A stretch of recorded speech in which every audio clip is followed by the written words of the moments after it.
Go for it. Welcome, everyone. We're glad you're here. My name is Jane Birch. I'm the author of this book, Discovering the Word of Wisdom. Tonight, we're featuring Danielle Dinkelman. So if you're looking for the Antique Roadshow, wrong Zoom channel. This is Danielle Dinkelman. We're going to be talking about getting back to plant-based eating. Very pleased to have Danielle here. Danielle is a national board certified health and wellness coach. And she's also a brand new author of If Diets Don't Work, What Does? Do you have a copy you could flash for us, Danielle? I do. Let me grab it. Yeah. I met Danielle first a couple years ago, and she's just getting started in her coaching business. And she was full of vibrancy and life, and I could just feel her passion for whole food plant-based eating. And that's something that really brings us together. But Danielle is multifaceted. She's really talented in many areas. So she's great, of course, in health and wellness. But that's not just a focus on just what we eat and we don't eat. There's a lot of facets, as we know. It's not that easy for human beings to change their diet. It requires a lot of focus on the specific type of elements that help us to not only change, but to find success. And Danielle really covers the basis, both in the book and also in her coaching. So it's a great pleasure to have Danielle here to focus on this wonderful topic. And we're grateful that all of you joined us. Take it away, Danielle. Thank you so much, Jane. I really appreciate that introduction. Thank you. And I'm so excited to see so many faces. I live in Springville, Utah, just south of Provo. So I used to get to go to Jane's local potlucks all the time. And I miss seeing and gathering with this group of people that have had this awakening to whole food plant-based nutrition and kind of overlapping that through the perspective of the word of wisdom. So I love this group, and Jane, I love the work that you do and the group that you've created here. So thanks each of you for hanging out with us tonight. As Jane said, I have a new book that came out. I'll flash that again. And so yeah, I'm excited to share some ideas that really come from my coaching practice and the philosophy that I teach in my book, really applying it to how do we get back to plant-based eating. This is something that I hear often. I work with mostly people that want to eat plant-based, but it's easy to like fall off the wagon, right? And that's something we hear a lot, like, how do I get back on the wagon? I can't seem to stick with this. And this has really been the focus of my work for the last 3 going on 4 years now. So just by introduction, a little bit, much of what Jane already shared with you, I do have a national board certification in health and wellness coaching, which, what does that mean? It means I'm an expert in how to help people actually make changes to their lives and their behaviors and their habits.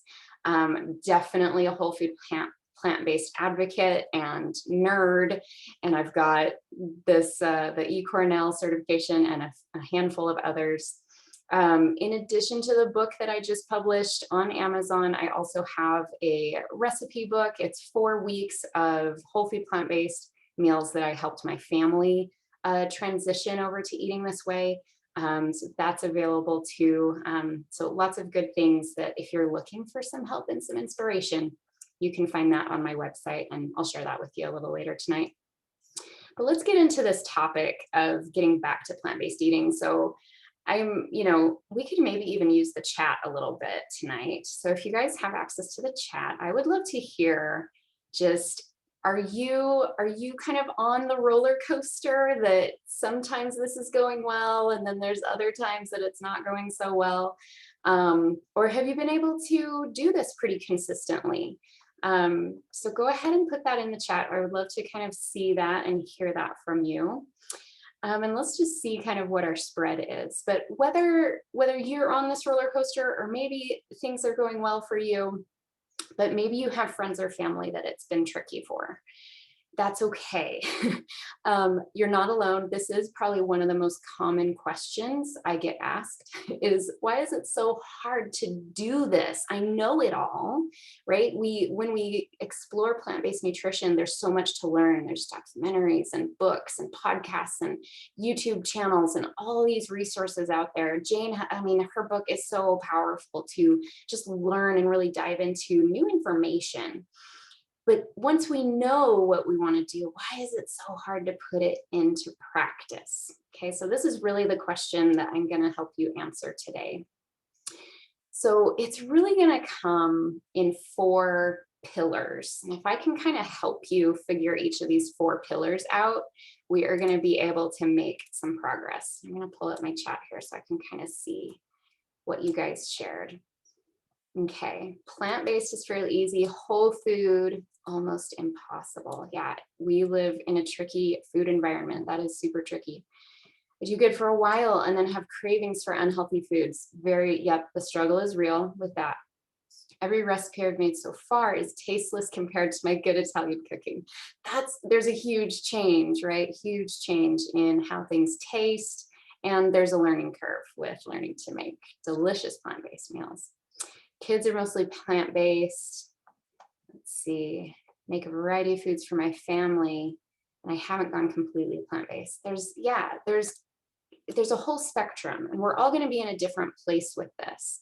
So I'm going to walk you through some main principles that really can be applied to any one of these situations, okay?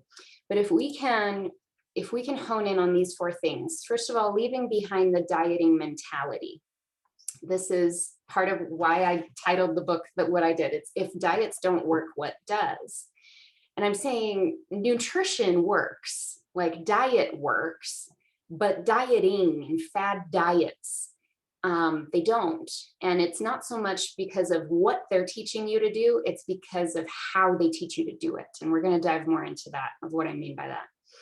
Number 2, we do need to, if we're leaving dieting behind, we need to understand, okay, if not dieting, then what? What does a lifestyle approach look like? And how is it different than just going on another diet? Because you can take plant-based nutrition and you can turn it into a diet. Okay, so I'm going to teach you how to not do that. Third pillar we're going to talk about tonight is stepping into a plant-based eating. Okay, some of us can just snap our fingers and do this overnight, but not everybody is wired that way. And some of us, if not most of us, need to do it step by step by step, and that is okay. Which leads us right into the 4th pillar, which is practicing progress over perfection. This is probably the biggest thing that I coach my clients on ongoing, is really leaning into a new way of doing this, that we don't have to hold ourselves to this all or nothing mentality. So we're going to get into that too, and how to just ongoing, just keep stepping up and enjoy the journey. Okay. All right. So that is where we are headed tonight. So let's start with number 1, ditching the dieting mentality. Some of us don't really see it through this perspective, but even if you haven't been a yo-yo dieter, all of us have been impacted by what we could call diet culture, right? It really is everywhere. You will hear people talk about everybody's got something that they're doing, right? And maybe you've even used some language to explain what you're doing with embracing a whole food plant-based way of eating, kind of in a diet culture way without even realizing it. But here's some of the telltale signs of not only how we talk about, but how are we thinking about the changes we're making. When we are going on a diet, we tend to have tunnel vision around weight loss. Okay. And I want you, as I go through these, I want you to kind of see how sometimes this can also spill over into the plant-based world. Okay. Just because you embrace whole food plant-based, doesn't mean that you're leaving diet culture behind completely. It's almost like there's an overlap, and we want to get out of that gray area, and we really want to leave this diet culture mentality behind. So if you're doing plant-based and you're finding yourself really focused only on that number on the scale, and if you're not losing weight, you're finding yourself really getting frustrated, beating yourself up, you're still in the diet culture mentality. Okay, so we want to start to replace that with something else. We're going to get there, so hang with me. What about sprinting for a finish line? Whether it's you or your sister or your dad, have you seen someone or yourself get on a diet and say, you know, they just kind of white knuckle it for 6 weeks, or they white knuckle it for, 30 days or whatever the length of the program is, and they'll just do anything to get the weight loss, to get the results. Okay. By definition, that's not sustainable. Okay. We're going to end up doing things that are not something that we could go on doing for very long, right? Okay, so we really want to be mindful of these things. Very similar frame of thought with this go big or go home. It starts today. If you ever like fall off the wagon with plant-based and then you wake up the next morning and say, today's the day. Please don't do that. That's still diet culture talking. There's a better way. We're going to explore this tonight. All or nothing thinking. Okay, I was just on a coaching session earlier today with a gal that has been eating this way for like 6 or 7 years, but she's still beating herself up because she has not ever been 100%. And I'm here to tell you, it's okay if you choose to not be 100%. It's okay.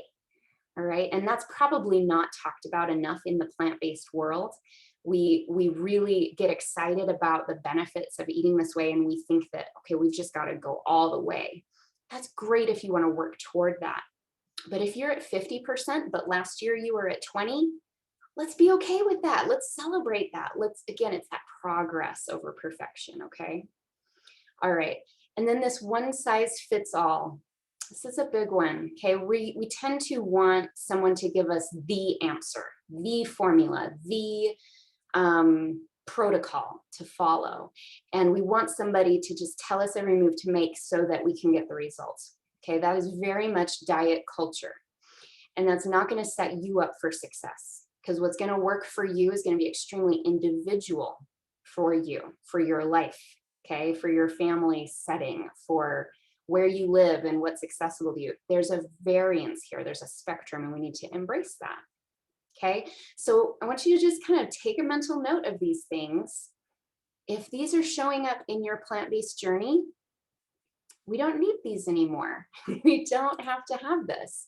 Okay, there's some really, really harmful things that when we go down this road, the biggest downside of going this way is it's not sustainable. So why would we do this if we can't maintain it? Okay, so sometimes my clicker is working and then it's not.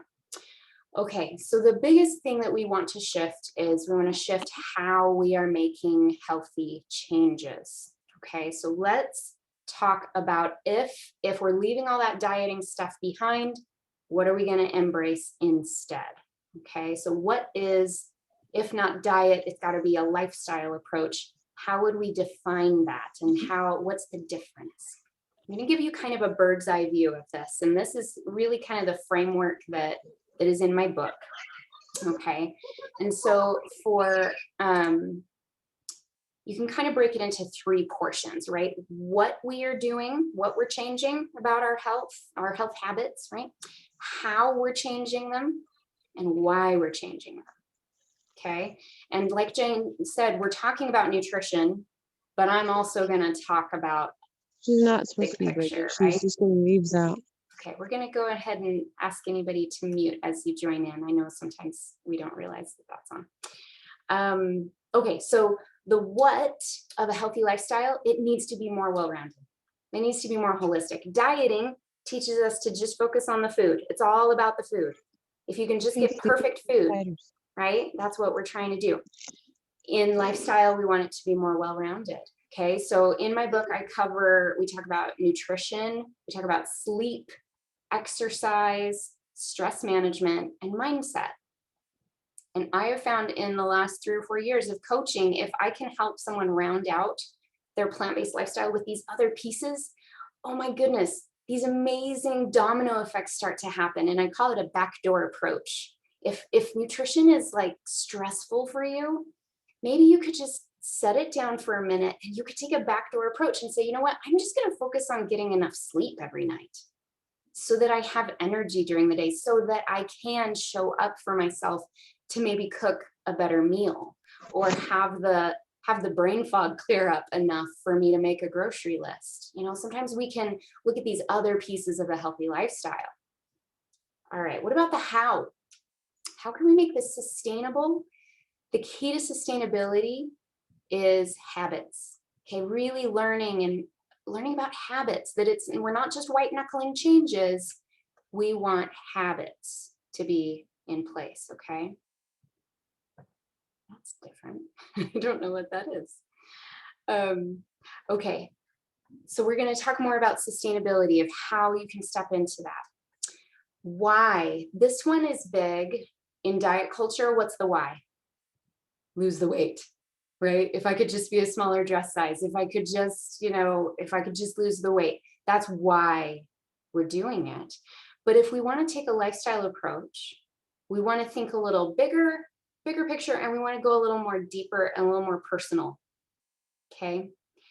My thought on this is that health is not an end unto itself. It's a means to an end. Most of us want to be healthy so that we can be more what? What is it for you? Is it so that you can show up differently in your family, in your career? It's usually a means to an end. My tagline for my business is feel your best so you can give your all. That's really why most people want to feel better, is so that they can show up more as themselves and really offer their highest possible contribution in their work, in their family.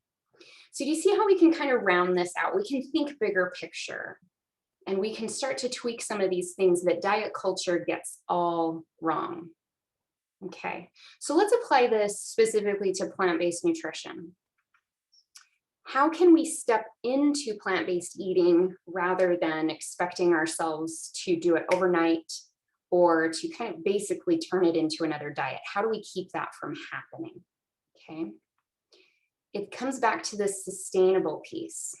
A big formula for sustainability is this: doable and enjoyable changes. Okay, and I'm going to share some graphics with you that come right out of my book to explain that further. But here's how we can really step into plant-based eating. One of the best pieces of advice I ever got going plant-based, and one of the things that has worked the best for my clients, has been to just take it layer by layer, like build this way of eating piece by piece. And that might mean that maybe right now you're still eating the standard American diet. Maybe that's where you're at right now. So maybe instead of, putting the flag in the ground and saying, I'm done with standard American diet, I'm going to start eating a whole food plant-based nutrition, I start tomorrow. Instead of that, let's just draw a line around breakfast. You could just say, okay, starting tomorrow for the next week, put a container around it. Say, for the next week, I'm going to eat whole food plant-based breakfasts. Okay, and then we make a plan, and then we execute, and then we see how did that go? Do we need to do another week? Okay, and you can build this. And after breakfast is comfortable, then move on to lunch. And after that's comfortable, then move on to dinner, or any combination or order of any of these layers. You'll see that it's more than just our meals, like breakfast, lunch, dinner. We've also got these other pieces to think about, right? I often will have clients that say, hey, I'm really good at eating plant-based when I'm at home. Breakfast, lunch, dinner is no big deal.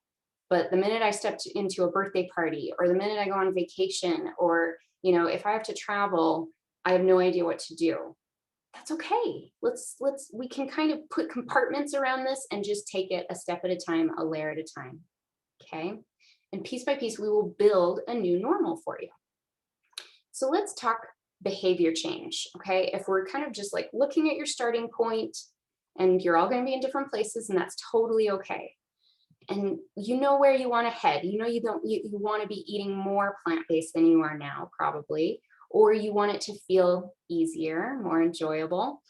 This is a model that's really, really helpful. So let's say you're starting at square one. You've never eaten plant-based in your life. We want to balance the difficulty of what you're going to try to do and your capacity, your ability to do it. Okay.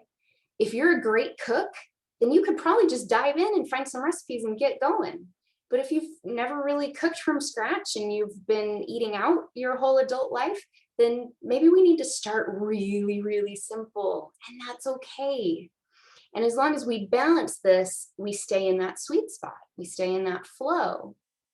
And what we're going to do is we're going to use overwhelm and boredom as our guardrails. Okay, the minute you start to feel like really panicky and really overwhelmed and stressed out about eating plant-based, guess what?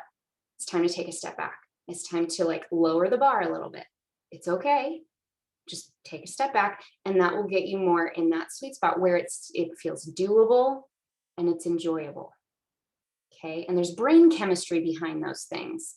If you're enjoying what you're doing, you'll want to keep doing it. Okay, brain chemistry for humans, it just works that way. So it's okay to enjoy your food. And if you're not enjoying your food, please figure out how to enjoy your food more. Okay. So another way to look at this is the difference between the comfort zone. And, you know, we hear a lot of, you got to get out of your comfort zone. If you want to make changes, if you want to grow, if you want to learn, you got to get out of your comfort zone. I agree with that. That's true. However, there's not just two zones. There's a sweet spot in the middle where we want to stay. If we go too far, you can see that's where we start to feel all these really negative, stressful emotions. And guess what? You're not going to learn in that state. Okay. When the brain and the body is experiencing stress, our learning gets shut off. Okay. There's no learning happening when you're stressed out. It's way more important to, yes, be challenged. It's going to be unfamiliar. It's going to be new territory, but it doesn't have to be overwhelming and anxiety inducing. So finding that sweet spot, and that's going to be so individual for every single one of us. All right. I see some of you feverishly taking notes, which is wonderful. These are graphics that come right out of my book. And I think I've even posted these on my social media. So you can definitely find these or, you know, take a snapshot with your phone. That's fine too. All right. So this is usually revolutionary when I share this with people, like permission to enjoy, permission to let this feel doable, permission to lower the bar once in a while. Okay. It's okay. You can trust yourself. Another way that we set ourselves up for success with sustainable changes is looking in 3 different areas of our lives. Okay, most of us, when things don't go so well, we say, oh, it means that I'm a failure. It means that I didn't have enough willpower. It means that I'm just not good enough. I'm not strong enough. Okay, maybe there's some things to work on there. Maybe you could work on willpower and motivation, but let's not ignore these other areas of our lives. The social impact of the people in your lives are huge. Okay, what conversations could you have with the people that live in your home with you, that are at work with you, that you interact with on a daily basis that are impacting your food choices? What conversations could you have to enlist them, to get them on your side, to have them supporting you rather than working against you? Okay, I coach on this all the time. Like it almost borders on marriage counseling sometimes. I have to be careful because I know this can get sticky, but we can have conversations and we can find middle ground with the people in our lives, because they ultimately, if they love you, they want what you want and they want you to be happy. And if being healthier will help you be happier, then we can find ways. We can find ways to support each other. Environment, okay, our physical environment, our physical surroundings. What is in your drawer at work, right? What's in the fridge in the break room? What's in your purse as you're driving the kids around? What's in your fridge at home? You know, what are you buying at the grocery store? This physical environment, we can use it, we can design it, and we can redesign it, we can remodel it, right? And these are things that we have to think outside the box. We have to start thinking creatively and break the status quo sometimes. But this is what it takes. This is what it takes to make some lifestyle changes. All right. It really comes down to working smarter, not harder. That's really my message. If you want sustainable lifestyle change, stop trying so hard and start making it easier on yourself. Set yourself up for the success you want to have. Okay. And this is much easier to do if you're not holding yourself to a standard of perfection. Okay. Smarter, not harder. All right. This brings us to the fourth pillar. This is where I get really excited, because what you learn with me tonight, this is where I wanted to like launch you into the rest of your journey, that this is ongoing. Okay, this is always. I mean, it's just like the gospel, right? Like if you stand still, you'll probably start moving backwards, right? It's kind of the escalator analogy. We want to work toward continual progress. And that takes intention and mindfulness. So I'm going to give you some tools and some frameworks here that you can use to kind of self-coach, okay? So I want to share this graphic with you. This is something that I use in my one-on-one coaching. This is actually a graphic that I just shared a few months ago in my group coaching program. And this is the framework. This is the cycle that if you want to just continue to learn, continue to grow, continue to make personal progress, whether it be in nutrition or your career or your schooling, whatever, this pattern is so true and so powerful, okay? And it's numbered 1 through 4, but really you could start anywhere. It's just important to go in order and to not skip any stages, okay? So let me just walk you through this and teach you a little bit. So let's maybe start with our ideas. This is the dream stage, okay? This is kind of brainstorm mode. Think of the possibilities, thinking of what you want to see happen differently, okay? So maybe in your health and wellness goals, you're not where you want to be yet with how you're feeding yourself. Okay, well, what do you want? Well, you want to be eating 75% plant-based. Wonderful. That's a great idea. What does that look like? What do you want it to feel like? Okay, brainstorming, writing some of these things down or talking them out with a coach or a friend or a spouse. Okay. After ideas come and after you really hash out some brainstorming, we want to go to planning. I'll give you a little insight. I go from idea to action. Okay, I skip over planning. I just want to go straight to action because it's such a great idea. And a lot of us do this depending on our personalities. But it's really important, even if you're just there for a minute, go through this planning process, okay? A plan, oh my goodness, this makes such a huge difference. Just writing the idea down almost makes it a plan, okay? But then the planning stage, we want to ask questions like, what are the steps to creating this idea? What are the steps to getting me to 75% plant-based?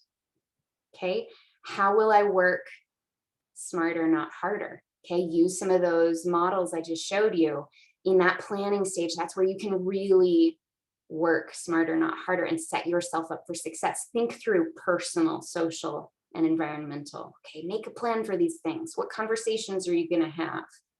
What things are you going to change in your environment to set you up for success? Okay. The third stage is action. Okay, we go into very mindful, intentional action. All right, put your plan into action. Notice what's going well, celebrate when it's working. And when things aren't going well, do not beat yourself up, because then we get to go into reflection where we pause and we look back and we say, okay, here's how this week went. I wanted to eat all plant-based breakfasts. Maybe I was able to do it 3 times this week. Okay. And we're going to stay objective here, not subjective. Okay. Not emotional, a little more analytical. And this is where we can really get some useful information. Okay. There's a saying that goes, using bad days as good data.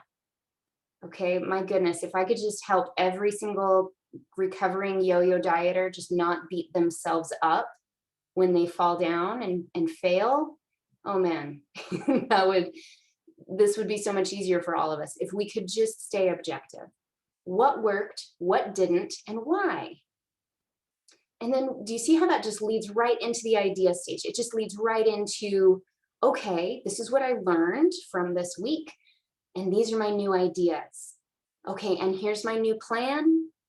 And then we go into action and we just keep going round and round. This is what I do every day with my coaching clients. Okay, it's just taking them through this pattern right here. And you can do this for yourself. It's hard sometimes. It's hard to be your own coach. We don't see our own blind spots very well. It's the biggest problem with this. But if you can be really intentional, make an appointment with yourself with a notebook and a pen, and really go through this process with yourself, you can make continuous progress on your health goals. Okay, and I'm just going to reiterate one of the most powerful coaching questions you could ever ask yourself when things aren't going well, when you're in that planning stage, or when you're kind of noticing in that reflection stage what didn't work. How can I make it easier on myself? How can I make this more enjoyable? How can I lower the bar if I need to? Okay, this is the key to making this a lifestyle change, a sustainable change, and actually creating habits, okay? All right. This is where I want to share a story with you. When you're driving in your car, it's any of you that have had teenagers, right? You've had to teach them how to drive, or maybe if you remember learning how to drive, very quickly you realize it doesn't take much to drift off the road, right? If you just let go of the wheel, like it will not be good. You have to keep both hands on the wheel, and there's always these micro adjustments that we're making along the way, right? This is how we want to move through our health and wellness goals. Okay, just these micro adjustments using those 4 stages that I just walked you through. I'll tell you a story about overcorrecting. Okay, I was in my car heading home. I was coming from Washington State back down to go back to school at BYU back in 2006, and I hit a curve in the highway on I-15 right outside of Ogden. And my car hit the rumble strip, right? And it's supposed to warn you, hey, you're going off the side of the road. I freaked out. I was distracted with the tape deck or something. I was listening to Harry Potter on tape. And I was switching the tape around, and that rumble strip hit. And what did I do? I didn't make a micro adjustment. I freaked out and I just yanked on the wheel. Okay. Long story short, I rolled my car at 85 miles an hour on the highway. And I'm lucky to be sitting here talking to you today, okay? Everyone wear your seatbelt and don't overcorrect. I think through that moment so many times of, oh my goodness, if I had just stayed calm enough and collected enough to bring my eyes up to the road and to make a small adjustment, how much time and money and pain would I have saved myself? Okay? And I share this with you because I see overcorrections happen all the time in my coaching practice. People will come into a coaching session and they'll say, you know, I fell off the wagon, or this week was awful. And they just, you know, it's just bad. They just think their world is over, and they feel like they just really have to go back to square one, and they have to just go completely back to the drawing board. And I tell them, no, you don't. And this is where I say, look at all the things that are already going well. Look at all the progress you've made. What's a small adjustment that you need? What have you learned from this week? What did you learn from your derailment? Okay, what's a small adjustment? Maybe it's a medium adjustment, but rarely do we need to throw the baby out with the bathwater. Rarely. So don't overcorrect.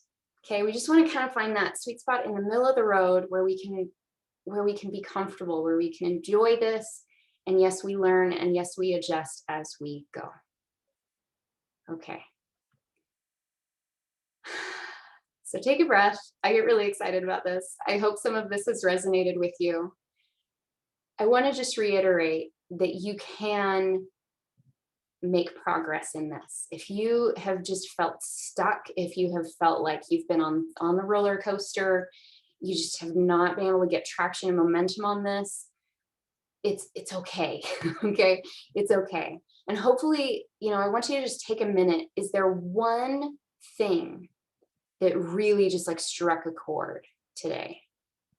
Okay, we're going to have some time for questions here at the end, but before we go into that, I just want you to like stay with me for one more minute. What struck a chord with you? Is there just one micro adjustment?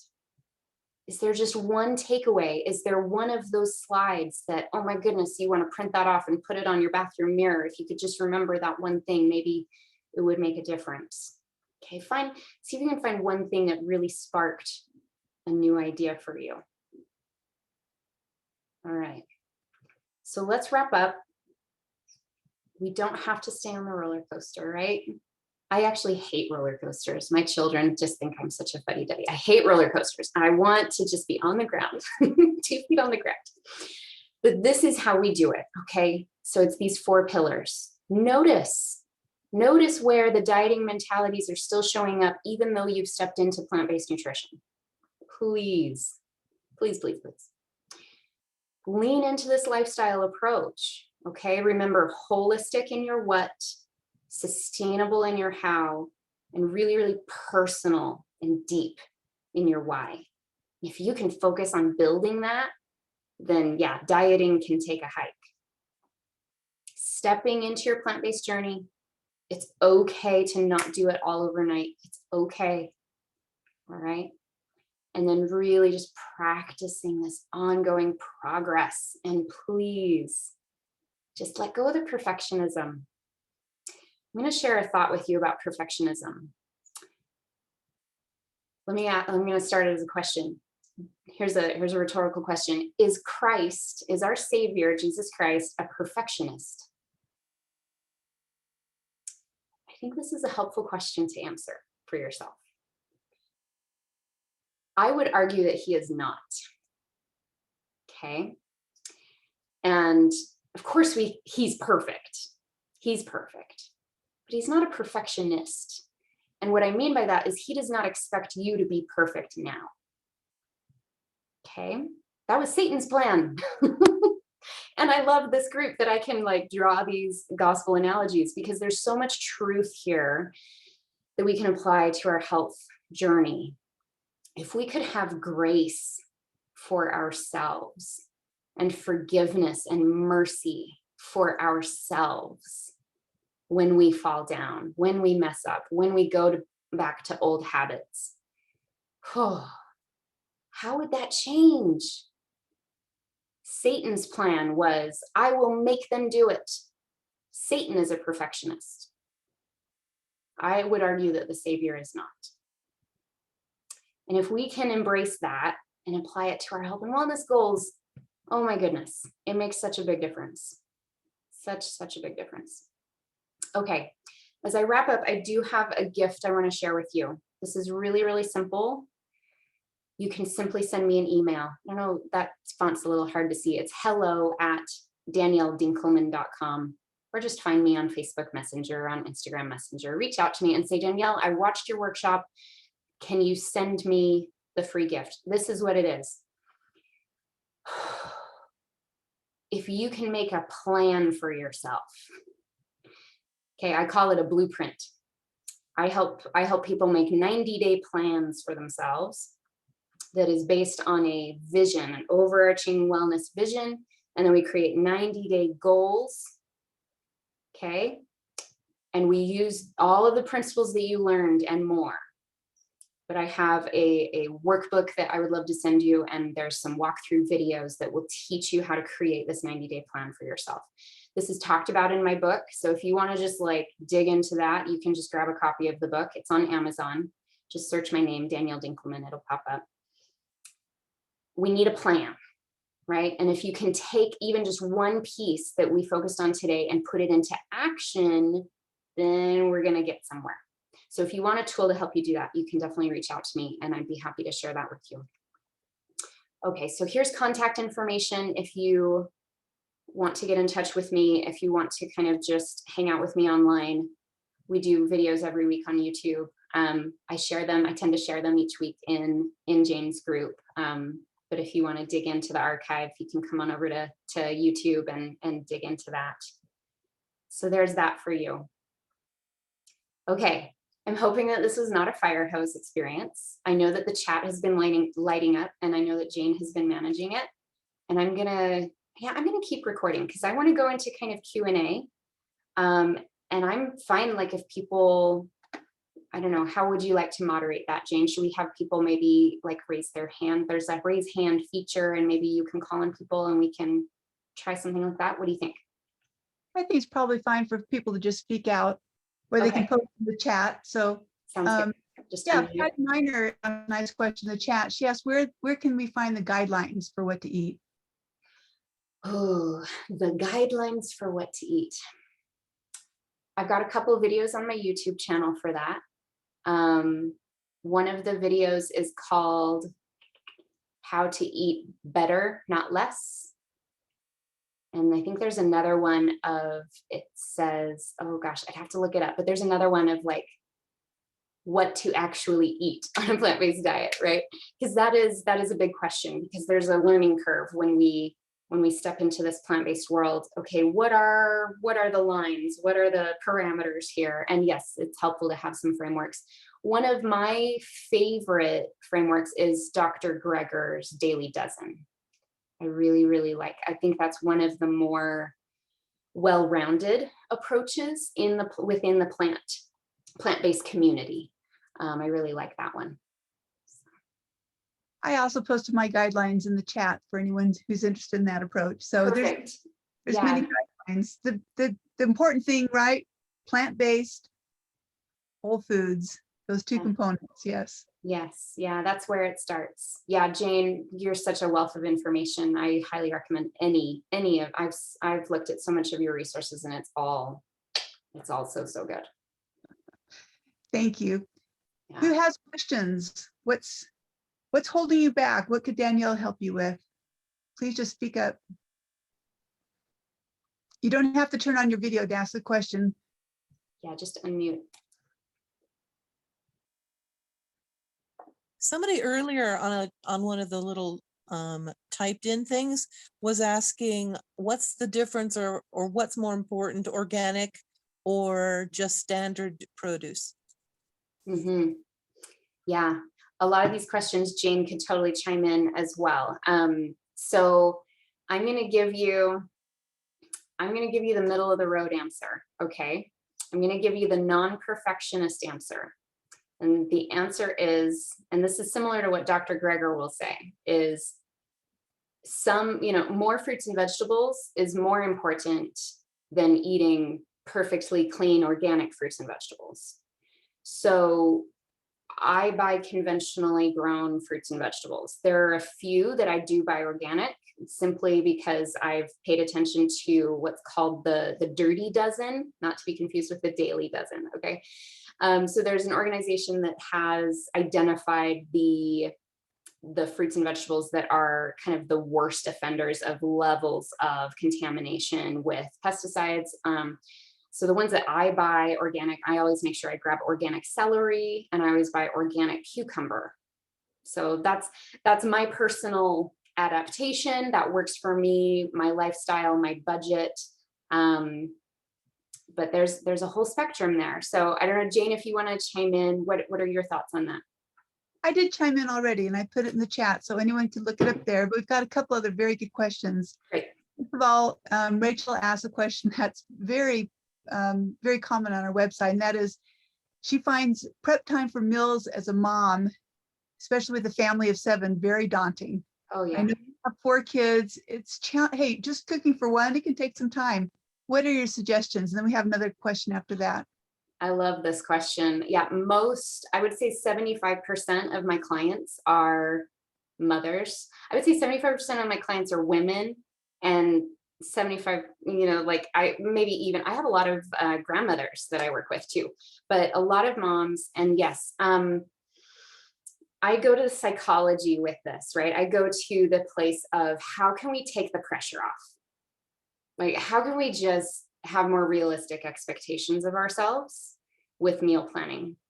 Okay, there's a video on my YouTube channel. It's called How to Meal Plan Without the Overwhelm.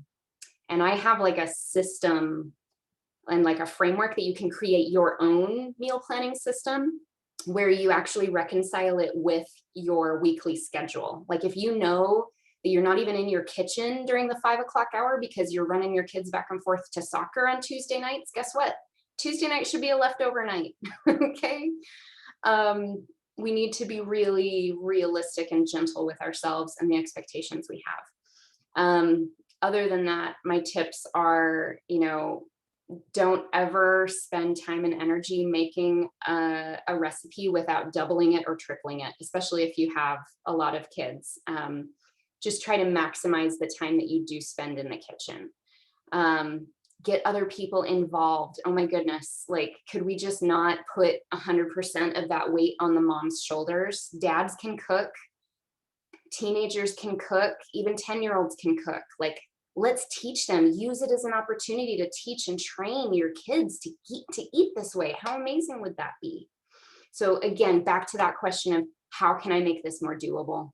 How can I make this more enjoyable? Okay, if you love creative recipes, then do that. If creative recipes overwhelm you, don't go there. Go simple, go super simple. So find what works for you. Please, please, please, just make it easier on yourself. Make it easier on yourself. On my website, discoveringthewordwisdom.com, I have whole food plant-based made easy as one of the menu options. I highly recommend that. Here's another great question. This is from Kaylee. And I think a lot of people resonate with this question, Danielle. How do we deal with cheese addiction? Oh, I love the cheese question. Okay. Cheese addiction is a very real thing, right? I love Dr. Barnard's work on the cheese trap. If you have not really learned what cheese is, okay, and what it contains and how that interacts with your body and your brain. Oh my goodness. The minute I really made the connection in my head that cheese is full of IGF-1 and casein and cholesterol and saturated fat, it's like, gross. Okay, gross. My husband is a cancer survivor. So IGF-1, casein, those are cancer growers, man. Those, scary, scary stuff, okay? So just learning really can help. And there's actually a really funny video that I came across once. I'll try to find it and post it in the Discovering the Word of Wisdom group. It's a total like comedy sketch on how disgusting dairy is and why we all still drink it. It's just beyond us. So I will try to find that. You can ease into it, right? So approach dairy. You can do it step by step, like we talked about. Like maybe it's easiest to get rid of plant-based milk first, and then get the dairy ice cream out. Even if you have to bring in like plant-based ice cream, transition foods are okay, right? So switch out everything that you can, bit by bit, with all the different dairy foods. And if cheese is the last man standing, there's gonna be a time where you just need to stop buying it. And one of the biggest things that helped my husband with his cheese addiction was to stop expecting cheese substitutes to taste like cheese, okay? I make a cheesy noodle sauce for pasta for my family, and we love it, but it does not taste like Kraft macaroni and cheese, and it never will. And I don't expect it to. I don't expect it to compete because it does not have the casomorphines that will literally make you crave it and want to come back for more. So don't make cheese compete with plant-based options. There will come a time where you just need to pull the plug and say, you know what, I don't want this in my life. Find ways to motivate yourself. A lot of people have visual inflammation retreat and dissipate when they get dairy out of their lives. It's amazing. Okay, so many blessings are on the other side of cheese addiction. Yes, I want to add here that whole food plant-based experts tell us that they see the very most improvement in their clients when the clients give up dairy. So I will second that. Yes. Here's another question, and this one is, let me see if I can find it again. It's from Heather Reed. She says she has kids with allergies and oral intolerances, and she wants to know if you recommend kimchi or probiotics. For food, for like food sensitivities? Allergies and oral intolerances, apparently. Hang on. That's me, sorry. Yeah. I have basically been off dairy for the last 20 years. Okay. And it's not because of not wanting to have it. It's just that I get asthma from it. So I'm the cause. I wouldn't say the cause, but let's say I'm sure my genetics have something to do with the fact that my kids have allergies as well. Mm-hmm. And this is not in America, obviously, because my voice doesn't sound like that. I love it. It's lovely. No, I've been doing probiotics, and I have discovered allergies do get less, or the oral allergies do get less.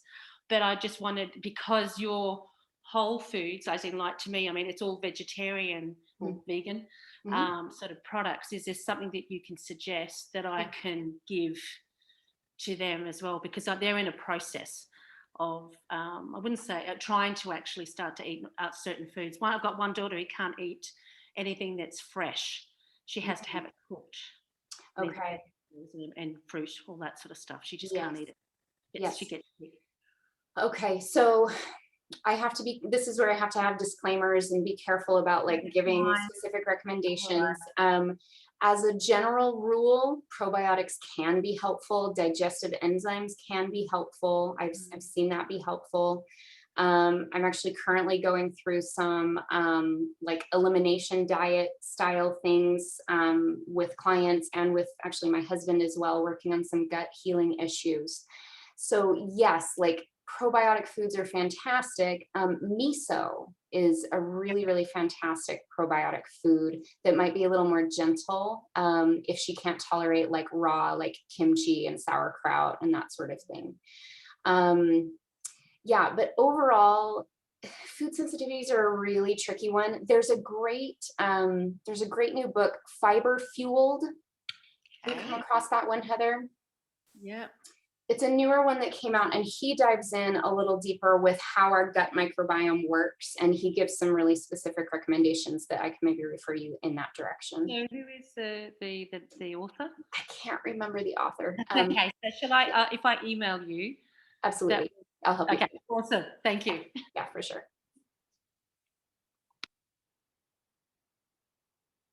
Let's see. Someone asked, did you say something about vision improving? Vision improving, like eyesight vision?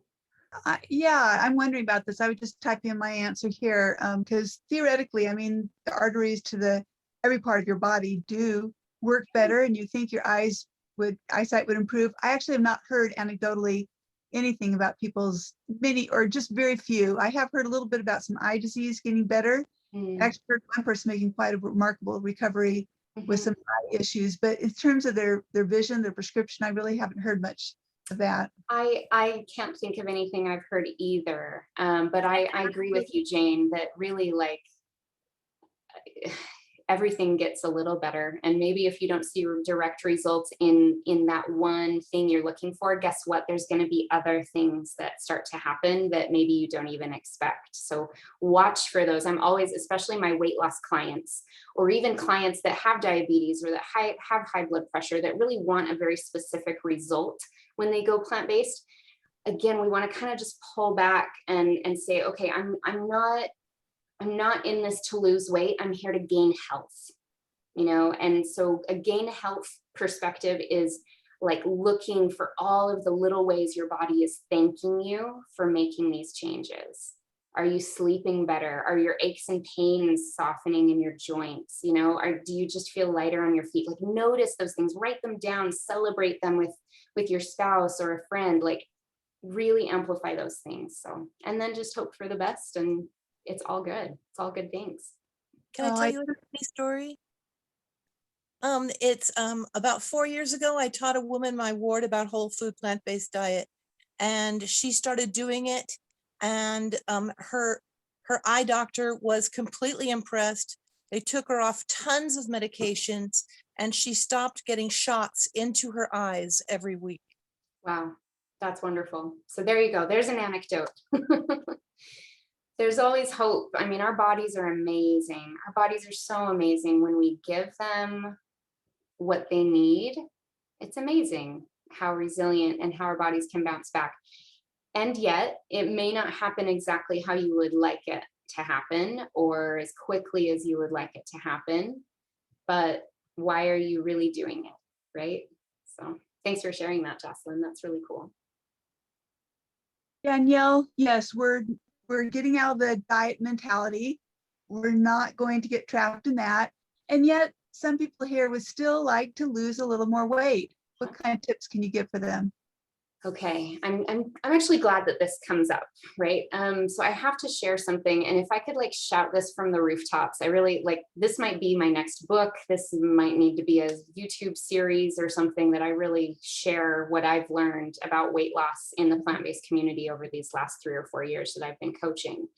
And that is that more often than not, I would say 9 times out of 10, when I have a client that is not losing weight and they feel like they're doing all the things that they've learned to do in plant-based, when we actually look a little closer and when they share with me what they are and are not eating, it becomes clear that they're actually over restricting their calories. Okay, they're actually starving themselves. And what I will do is I will encourage them to go ahead and use MyFitnessPal, whatever, whatever method you want to use to hone in, what does a day in the life look like for me to get a satisfactory amount of calories for my body type, weight, gender, age. We use, I have some calculators that I use. If we can get someone eating enough calories, it's so counterintuitive, I know, and it's terrifying for people that desperately want to lose weight and that have been on all the diets. Terrifying to be told that you need to eat more, but that's exactly what you need to do.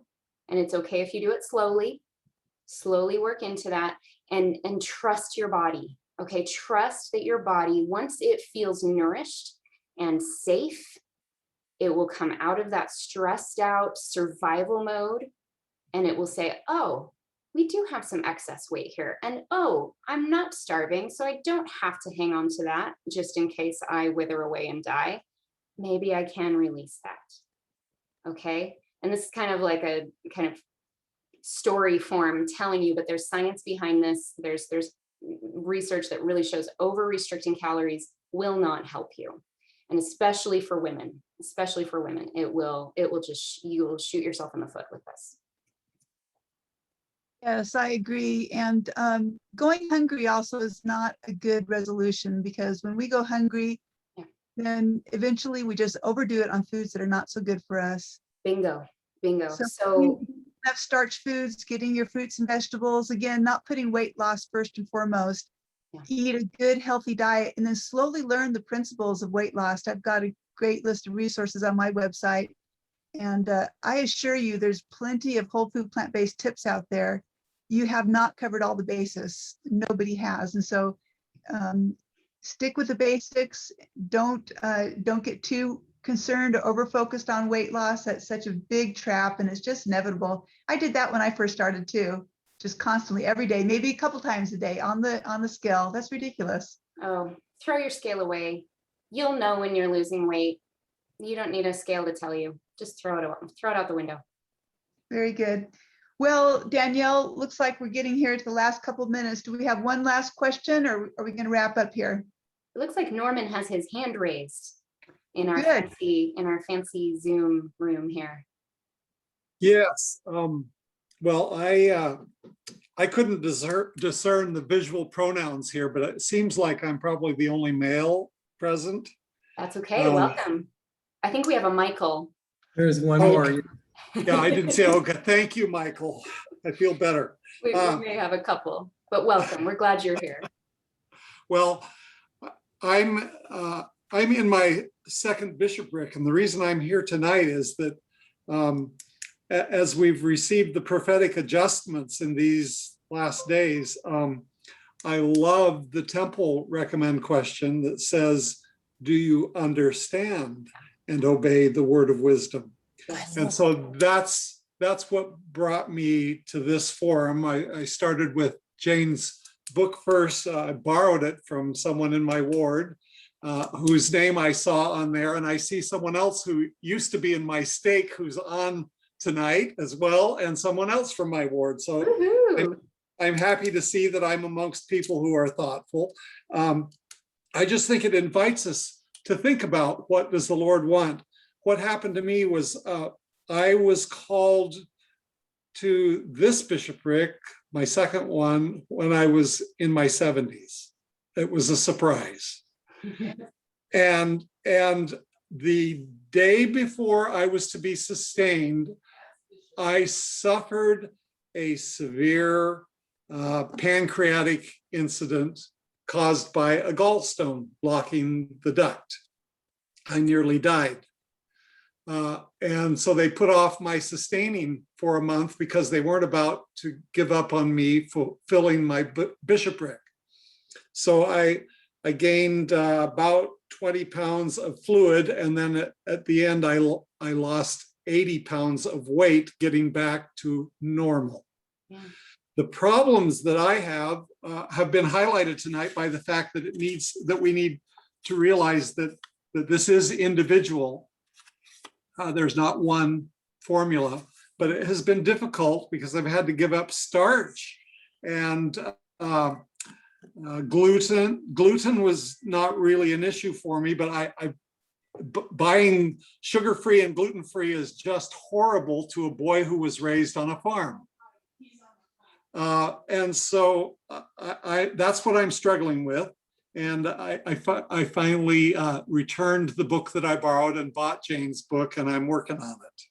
So I just wanted to give that little shout out that I am still studying. Do I understand and obey the word of wisdom? Wonderful. That's beautiful. Thank you for sharing that.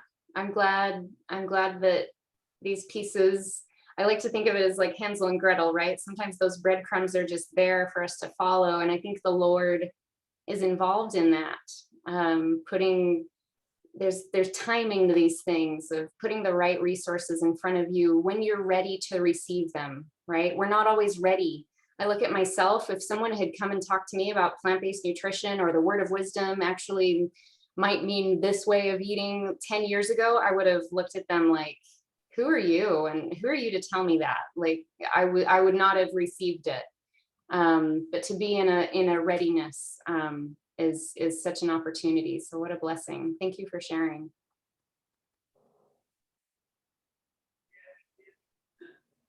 You're muted, Jane. Oh, Jane, we can't hear you. You're muted. Exactly. Let's start that over again. Thank you so much, Danielle. This has been a great evening. We had some wonderful questions in the chat. A couple more questions were asked, and we'll stick around and ask those, but let's wind up here. Thank you, Danielle. You covered so much ground tonight. We have all been well armed with lots of ideas. And let's remember, everyone, you actually don't need lots of ideas. In fact, lots of ideas can throw you into the panic zone if you try to do too much. What you need, the one idea that really resonates the most with you tonight. So before you leave this call, think to yourself, what is that one idea? Write that idea down. Start your planning. If you will do that, that will provide the way for the next great idea. If you don't do that one great idea, you might get blocked. You might get stymied because you're not acting on the inspiration that's coming to you. So please take that one idea and go for it. Danielle, thank you again for all that you're doing. And thank you for being here tonight. Thank you so much. Thank you. That was magnificent. I'm inspired.